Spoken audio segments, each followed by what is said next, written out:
Video number 114 from MythoReligio series, Book 6, History of the Monotheist Holy Scriptures. Can science prove the existence of God?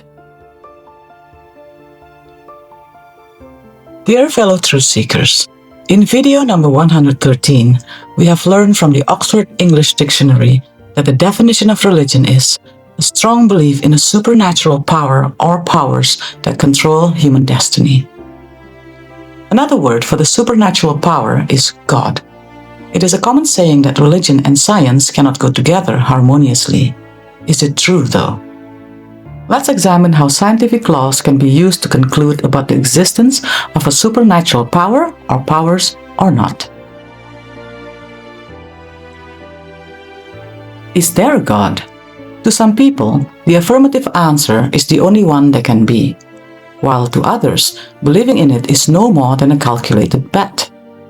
The French philosopher Pascal concluded that belief was the wisest bet because the believer either will have bliss if he or she is right, or oblivion if he or she is wrong, whereas the atheist has the less attractive alternatives of oblivion or damnation. To some people, the word nature is some kind of force responsible for shaping life. But can there be justification in saying that nature is a concrete intelligent force responsible for creating as well as shaping life? Or is nature merely an abstract man-made label that acts as an easy answer to the more urgent questions in our attempt to explain the cause of things? According to the concise Oxford Dictionary, the definition of nature is the phenomena of the physical world collectively, including plants, animals, and the landscape, as opposed to humans or human creations. According to science today, if we were to trace the age of the Earth, we would have to go back 4.5 billion years. The estimated age of the entire universe would take us even further back to around 13.8 billion years. If the terrestrial nature represents the Earth and everything on it, there would still remain a very long period of time prior to the formation of the Earth when there would have been no meaning to the word nature. Still, some force had to account for what occurred before. Then there are some who believe that God is to be found only inside of us, i.e. humans. If we were to chart the age of mankind against the age of the universe, we would find it very insignificant in universal terms. According to current evolution theory, the alleged first Homo sapiens, whom evolutionists believe to be our direct ancestors, walked the earth a mere 300,000 years ago. Clearly then, the school of thought that claims that God is not an external being, but is only to be found inside of us is naive and pretentious. Why? It is naive because if we were to claim that God exists only inside us, then we would have to believe that before 300,000 years ago, there was no God. Even if one employs Darwin's theory of evolution to suggest some kind of link between man and ape, and as a result associate an older age for mankind, one would still have to say that God did not exist before 4 to 2 million years ago. That is, when the first alleged human apes, i.e. Australopithecus, walked on Earth. It is also pretentious because no matter how clever we think we are only one species among the creatures on one planet orbiting one star. The star, being the Sun, is merely one among billions of similar stars in our galaxy, the Milky Way. In the universe, there are billions of other galaxies. Now, science doesn't really provide adequate answers to questions about the appearance of humans and the existence of the universe. Please watch the playlist of MythoReligio Book 3 to know more about the theory of evolution, which contains so many missing links. For this reason, in the quest for the truth, many people seek answers in religion. Through adopted faith, whether through research or, more commonly, inheritance, we seek to find God. However, it may make better sense to reverse the procedure. It may be wiser to seek God first and then search for His true word. After all, God has always existed, while the establishment of any faith or religion is a time-related event. Don't you think? There are those who will completely do without an intellectual approach to belief, insisting that for them belief is in the heart and not the mind. Whilst we must understand and respect this point of view so far as the first part of the search goes, and that is the initial belief in God, it is of prime importance that the process of selecting a faith to believe in should not be left to the heart alone, but is a matter that should be researched thoroughly by taking time to consider and debate all points of view. This is necessary because of the unfortunate yet intentional misguidance and misrepresentation conducted by various religious organizations. Sadly, all major religions in the world today can be accused of corruption in one way or another. Furthermore, we tend to be more inclined to the view that, even though a spiritual or emotional belief may appear strong, if it is not supported intellectually, it is often vulnerable to cracking. We often come across people who have suddenly acquired a very intense faith only to completely lose it over time.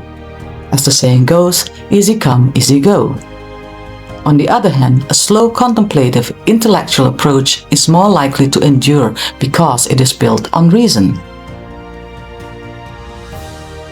Today, we live in an age of reason and not blind faith.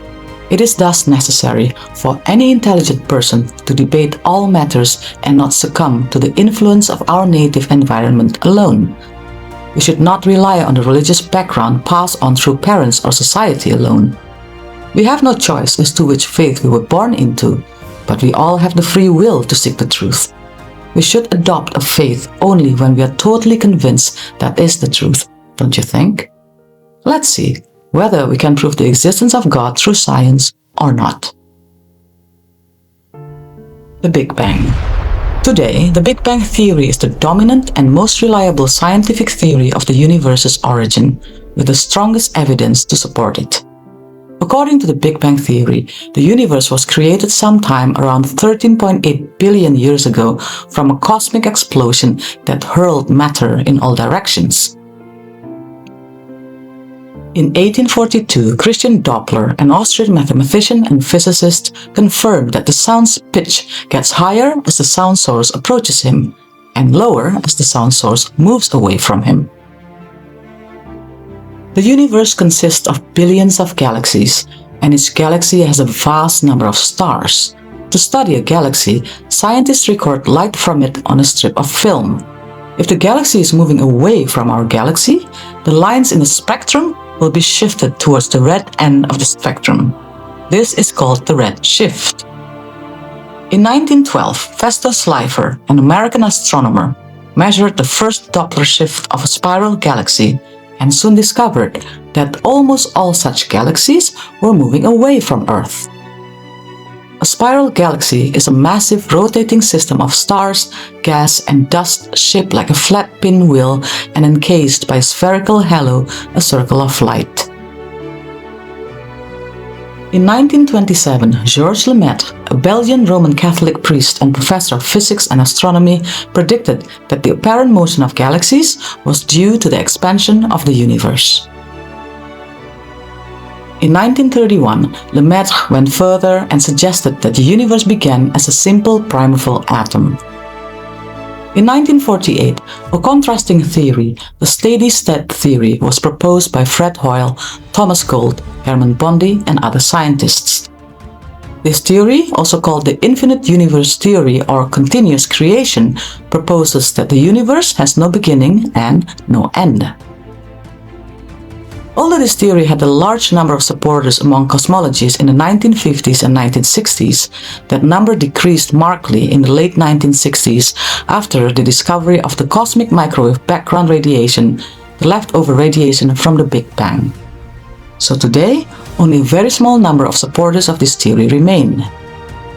Huge strides in Big Bang cosmology have been made since the late 1990s, driven by major advances in telescope technology and the analysis of copious data from satellites such as COBE, Cosmic Background Explorer, the Hubble Space Telescope, and WMAP, Wilkinson Microwave Anisotropy Probe.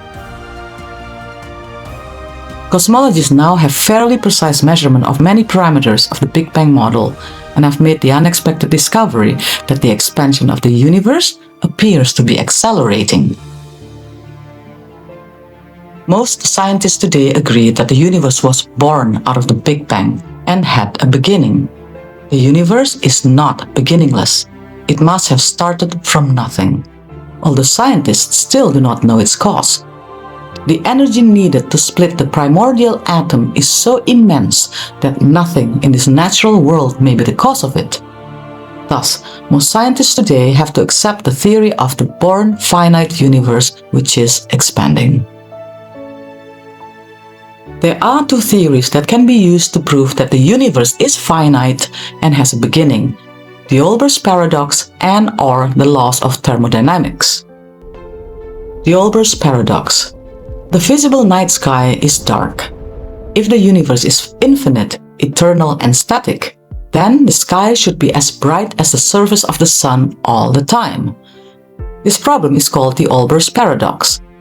If the universe is uniformly filled with stars, then no matter which direction we look, our line of sight will eventually intersect a star or other bright thing. It is now known that the stars are grouped into galaxies, but the paradox remains: our line of sight will eventually intersect a galaxy. The brightness of the star does decrease with greater distance, but most stars are further out.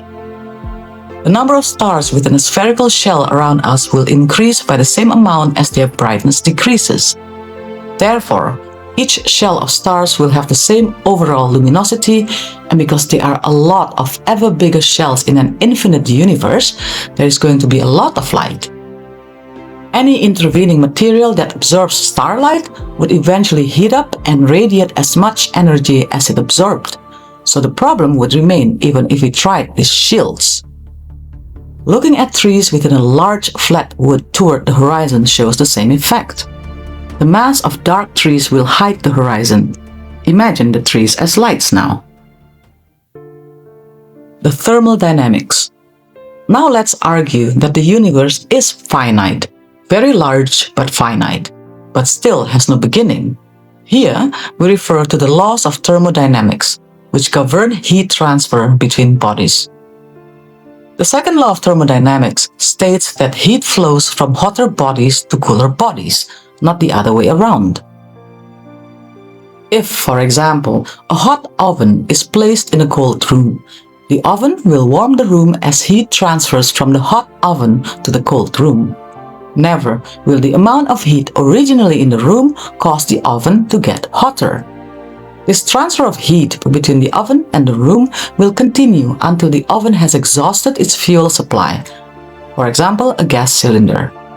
When that point is reached, the oven will start to cool until the temperatures of both the oven and the room become equal. To calculate the amount of time during which the oven will continue to warm the room, we need to know two things. 1. The amount of gas left in the cylinder. 2. The rate at which gas is consumed. If, for example, there is 500 cubic centimeters of gas left in the cylinder and the oven uses up 10 cc, every hour, with a simple division, we find that the oven will continue to warm the room for 50 hours. Call this stage A. After 50 hours, the oven will start to cool until the point is reached where the oven and the room temperatures are equal. Call this stage B. Now, let us apply this to the universe as a whole. We know that the total amount of energy in the universe is equal to the sum of energy in all the stars, galaxies, etc. This is a finite amount, no matter how large it is. These stars will continue to radiate heat, light, and other forms of radiation into the vast expanse of the universe, much like an oven warms the space inside a room. So, if we think of all the stars and all other active bodies in the universe as the oven, and the vast empty space as the empty room, we can deduce the following. According to modern theories of cosmology, stars would continue to radiate energy until they exhausted their resources. To be precise, when all the hydrogen that constitutes the vast majority of the mass of stars has been converted into helium and other heavier elements in the process of continuous nuclear reactions. After that stage, the stars start to collapse and end up as a cool, dead bodies. Since the amount of matter in the universe in the form of stars, nebulae, quasars, etc. is finite, these energy sources will radiate energy into the universe for a finite length of time. In our oven and room example, we calculated the time to be 50 hours.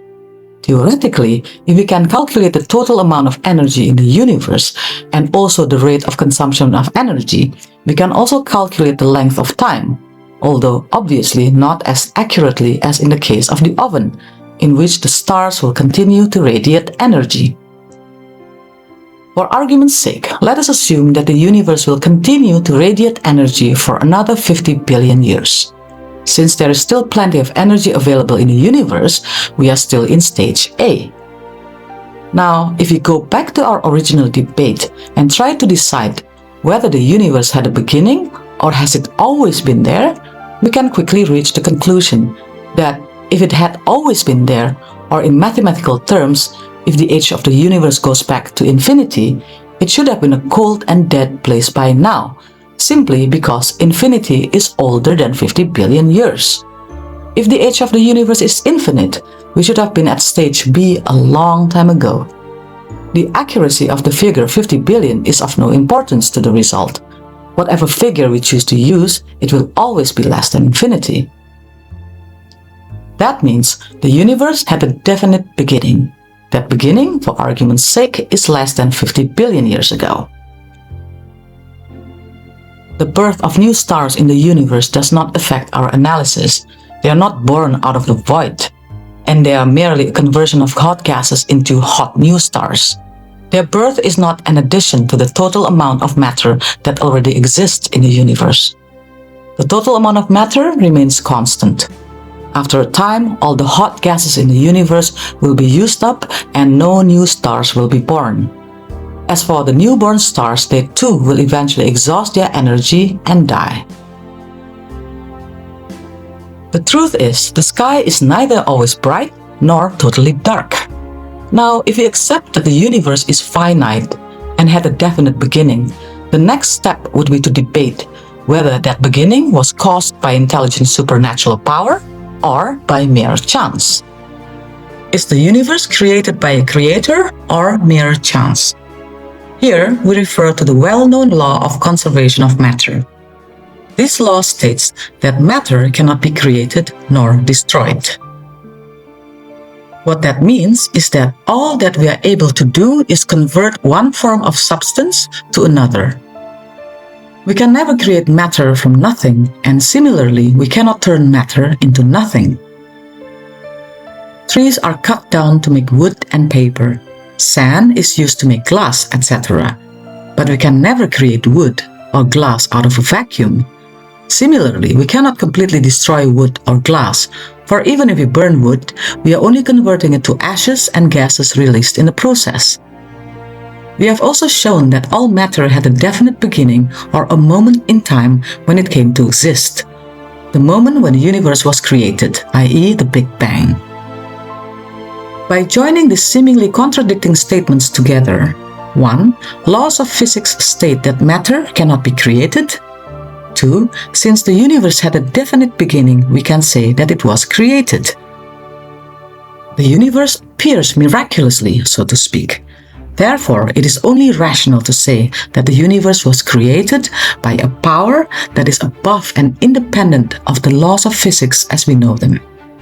That power is clearly not restricted or confined to the basic laws of physics, but is far superior. Neither can this power be of physical essence.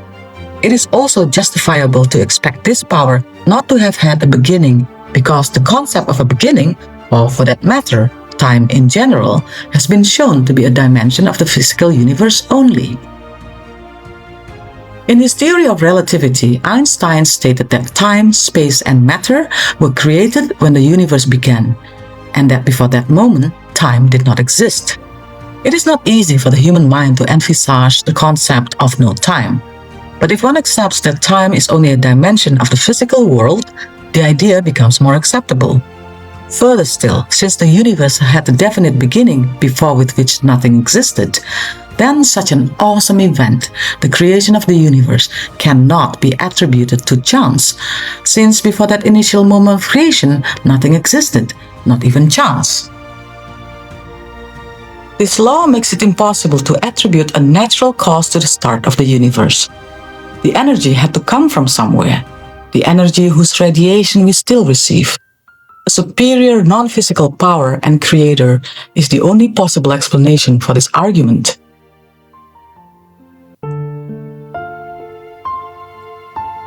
The Laws of Probabilities. The Laws of Probabilities offer another interesting argument. If you throw a dice, the chance of a planing double 6 is 2.7% or 1 out of 36. This means that, on average, if we roll a dice 1,000 times, we should get a double 6 about 27 times. Now, if we roll the dice 1,000 times and obtain double 6 on every single throw, then there is a design, a system, or a controlling force behind the throws. We can hardly call it a chance. The science of genetics offers vivid evidence that chance could not be a factor in the process of creation, given the highly precise combinations required for all cell building. These requisite combinations defy all laws of probability. On a larger scale, we need only look at the universe to marvel at the endless examples of precision and beautiful design. Every field of scientific knowledge seems to testify to the existence of a master creator. It does not seem difficult to dismiss the possibility of chance. The universe cannot be created by chance or accident. A fitting quote here is that of an American biologist and zoologist, Professor Edwin Conklin, who stated, "The probability of life originating from accident is comparable to the probability of the unabridged dictionary resulting from an explosion in a printing company."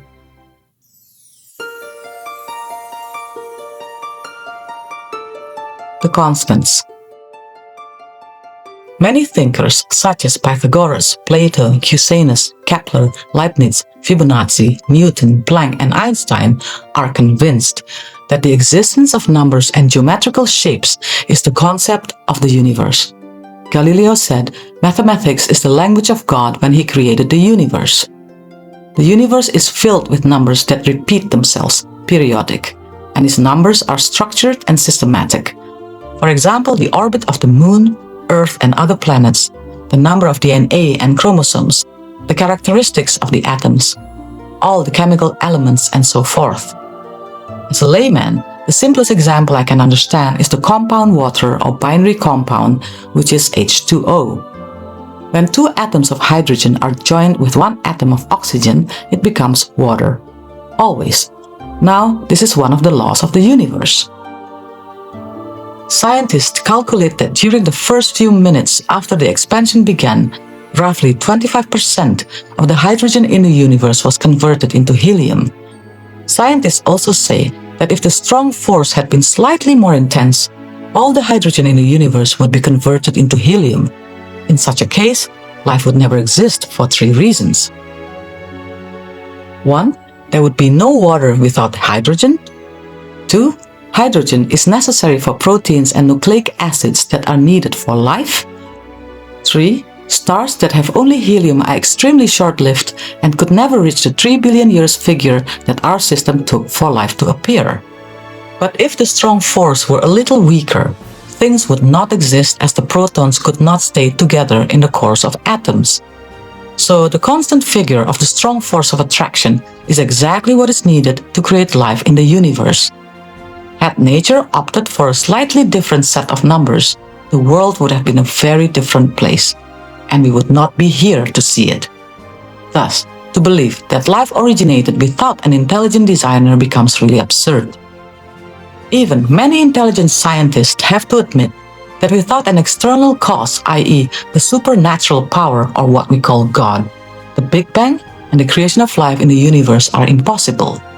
The only logical hypothesis by studying nature is that an intelligent being created the heavens and the earth, and this being cannot be human or like anything in the natural world.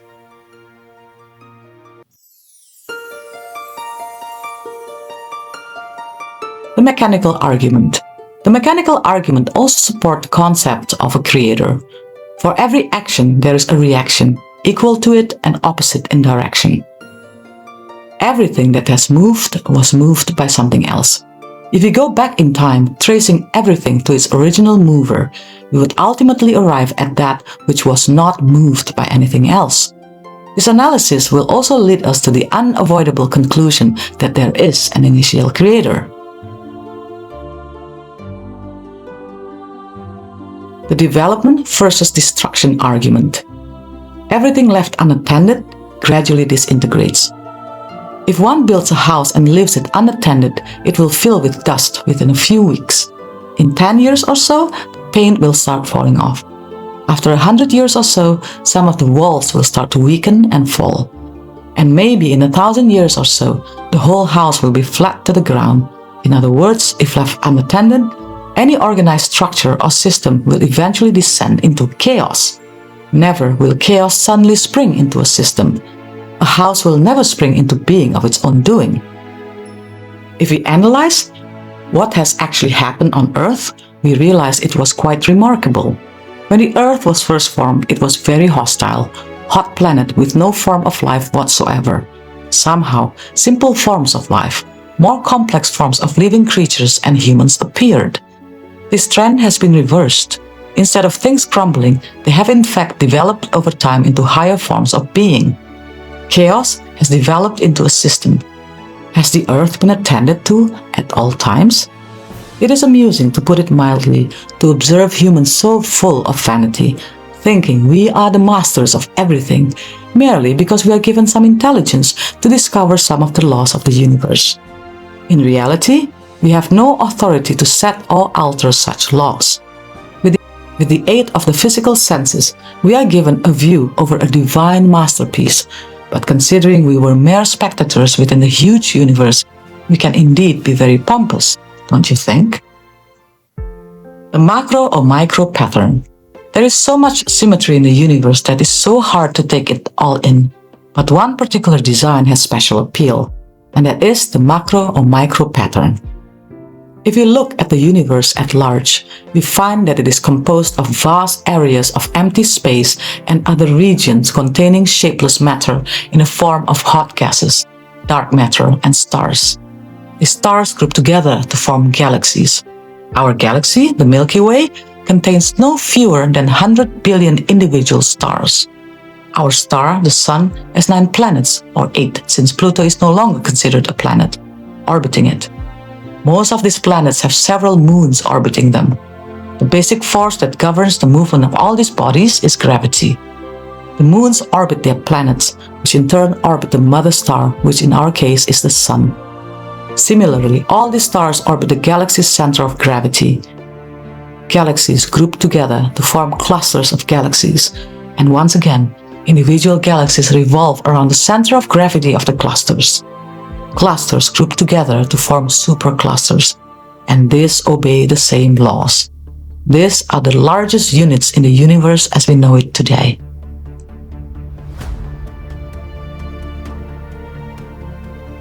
When we proceed in the opposite direction, we notice that the similarity is truly remarkable. If we examine the atom, the smallest form of matter that can participate in a chemical reaction, we find that it is composed of electrons orbiting a nucleus, much like stars orbiting the centers of gravity of their galaxies. Are we but seeing the fingerprints of the Creator? If one searches, one can surely find God.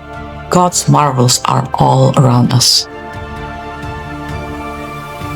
The more advanced on the path of science in all directions, micro and macro, the arguments that there is an intelligent designer become increasingly eloquent. The origin of the laws of nature and the precise values of the constants without life could never have originated, necessitating intelligent design. When analyzed logically, the God hypothesis emerged as a factual reality. This, in essence, is pure science. Thus, looking at the facts that nature provides us leave us with only 2 options. 1. See it or acknowledge the proof based on science, or 2. Ignore or reject it, which will be the same as abandoning science itself. Just as Annie Dillard, the winner of the Pulitzer Award for Nonfiction book in 1975, wrote it beautifully, the universe was not made in jest, but in solemn, incomprehensible earnest, by a power that is unfathomable, secret and holy and fleet. There is nothing to be done about it, but ignore it or see it. If we accept that the creation of the universe must have been the work of a supreme intelligent power, we are faced with another puzzle, and that is, how many gods are there? Is God one, or could that be more than one God? Dear fellow truth seekers, in my next video, we will continue to analyze whether there is one God or more. In the meantime, thank you for watching and hope to see you in my next video.